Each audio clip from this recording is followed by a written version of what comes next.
Hi, Dave with Rex Equipment. Today we're going to be taking a look at the EFP210 2-inch emergency fire pump kit.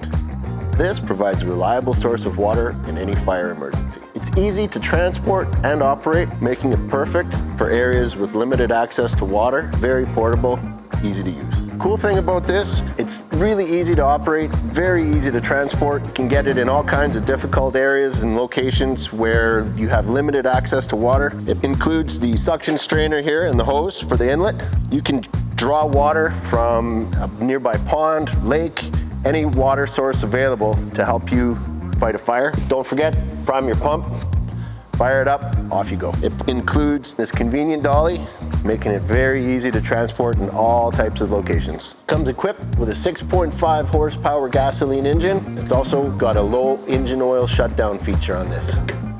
Your housing's made out of aluminum, so is your impeller, which is great. It means it's not gonna rust and seize up on you.